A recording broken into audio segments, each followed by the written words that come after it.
Par définition, une plaie est une lésion de la peau. Elle est simple lorsqu'il s'agit d'une coupure superficielle ou d'une éraflure. Traiter une plaie simple, c'est se laver les mains à l'eau et au savon, puis nettoyer la plaie avec de l'eau et du savon. On peut éventuellement utiliser un produit antiseptique, la protéger par un pansement et la surveiller les jours suivants. Par ailleurs, la victime doit s'assurer que son vaccin antitétanique est à jour.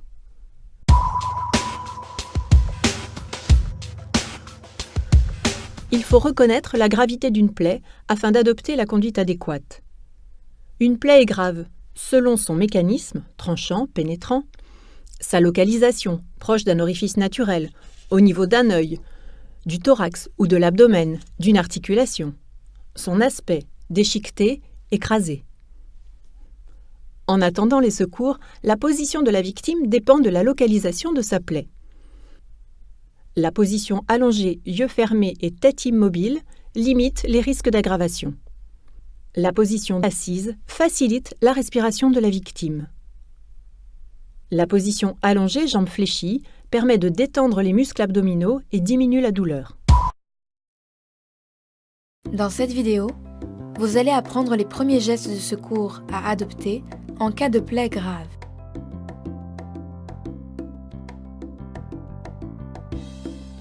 Lavez-vous les mains à l'eau propre et mettez des gants si vous en avez.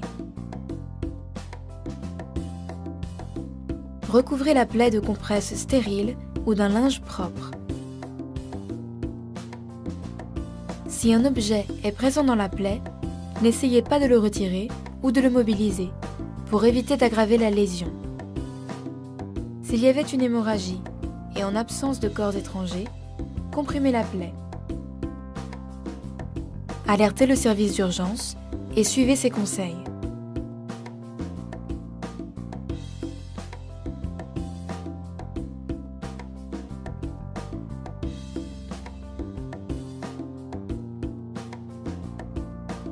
Une plaie est dite grave si elle est profonde, si elle contient un corps étranger, si elle est située près des orifices naturels, si elle est associée à une hémorragie importante ou si son aspect est contus.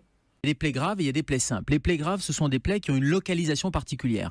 Par exemple, une plaie au niveau du thorax ou au niveau de l'abdomen, par définition, c'est une plaie qui est grave et qui doit être montrée à un médecin. Pourquoi ? Parce que, surtout quand on ne voit pas la profondeur, sous le thorax, sous la poitrine, il y a des organes, il y a le poumon, il y a certaines petites artères qui peuvent passer. Au niveau de l'abdomen, pareil, on ne sait pas. Parfois, on voit un petit peu la graisse qui est dessous la plaie, mais on a du mal à explorer la profondeur. Et même si la plaie est minime en surface, il faut aller vérifier qu'il n'y ait pas une pénétration de cette plaie à l'intérieur de l'abdomen, parce qu'on imagine les conséquences, même si ça saigne pas, même si ça ne fait pas mal, même s'il n'y a pas dans un premier temps de douleur, les douleurs elles peuvent arriver dans un deuxième temps. En tout cas, une plaie abdominale, il faut la montrer à un médecin. Il y a un deuxième critère qui est l'étendue de la plaie, une plaie qui est très étendue. Ça, il faut une grosse plaie pour pouvoir s'inquiéter, et surtout une plaie qui est souillée. Alors c'est pas juste vous casser la figure en vélo, vous avez un petit peu de gravier qui est sur le genou, c'est pas très grave, avec une brosse vous allez nettoyer, on va vous expliquer comment. Mais en revanche, si la plaie est profonde, si les graviers, la terre est à l'intérieur et on voit bien qu'on ne peut pas en passant sous l'eau nettoyer, eh bien il va falloir faire quasi chirurgicalement un nettoyage. Le premier réflexe c'est quoi ? C'est passer sous l'eau et mettre des tonnes d'antiseptiques ? Oui, c'est désinfecter. Alors des tonnes d'antiseptiques non, mais désinfecter sûrement. C'est-à-dire qu'il faut passer l'eau et le savon, c'est un très bon antiseptique. L'eau et le savon de Marseille par exemple, ça marche très bien, donc vous allez pouvoir désinfecter. C'est vraiment avant de désinfecter, c'est nettoyer la plaie.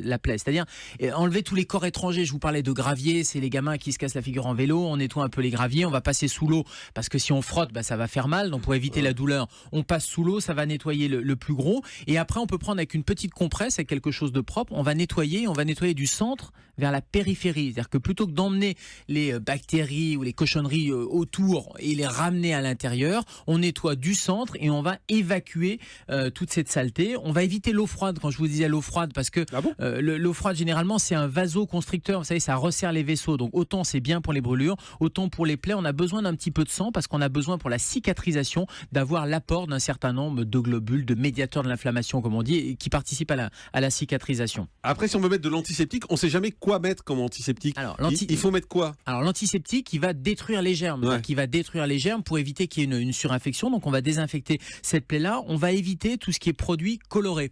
Parce que dans les bons conseils à donner, on va suivre derrière l'évolution de cette plaie.